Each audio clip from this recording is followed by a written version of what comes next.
They say her cries still echo from the old well at night. I've heard them. I know what I saw. I was just a boy when it happened. 15 maybe. My uncle used to work at the palace as a stableman. He got me in as his helper. I fed horses, cleaned after them, and sometimes carried water to the queen's chamber. This was in a small kingdom, deep in the savannah of what is now northern Ghana. It wasn't rich, but we had a queen people feared. Queen Oma. Everyone called her Mother of Storms. Not because of her anger, but because wherever she went, people got nervous. She was young, barely in her 30s, but her eyes were like a lioness. You didn't look at her too long. One day, a new slave came to the palace. A tall man with burn marks on his back and quiet eyes. He never spoke unless told to. He worked in the gardens mostly. Dug holes, planted things. The guard said he was caught stealing from the market. But they never said what he stole. A few months after he arrived, strange things started happening. First, the queen stopped eating with the council. She started walking in the gardens late at night, alone. Then, someone saw her holding the slave's hand behind the fig trees. It was just a whisper at first. You know how rumors are. But then her skin started to change. It was slow. First her lips.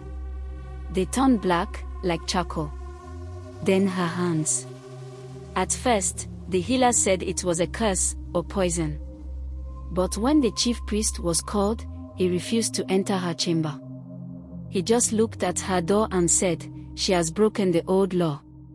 You see, it's forbidden for a royal to lie with a slave. Not just because of class. The old stories say it binds the royal soul to the earth, forever. Traps it." But the queen didn't care. She kept meeting the slave in secret. I saw it myself one night, when I was bringing water. I heard laughter from the garden. Soft, like wind through dry grass. I peeked through the bushes and saw them. She was kissing him, and her eyes were glowing. Not with love. With something else. Hunger. The next day, the slave was gone. They said he escaped, but everyone knew better. The guards never chased him. The well in the garden was sealed shut the same day. The queen locked herself in her room and didn't come out for weeks. Then the screams began. Not hers. His. I swear on my life, we all heard them. At night. Coming from the well. Cries of a man begging. Gasping. Like he was drowning but couldn't die. It went on for days. One night, I passed the garden while fetching firewood. The moon was full, and the well, it was open. The lid was gone. And she was standing there. The queen. Her back was to me. Her hands were dripping wet, and her dress was torn. I was about to run when she turned around. Her mouth was not a mouth anymore. It stretched too wide. And something moved inside it.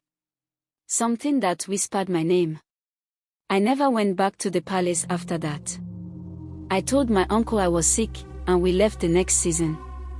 But I still hear her sometimes. When the wind blows from the north, and it's dry and hot, I hear her whisper from the well. Begging for him to come back. Or maybe begging someone else to take his place. Never love something you're meant to rule. The earth remembers. And it always takes what it's owed.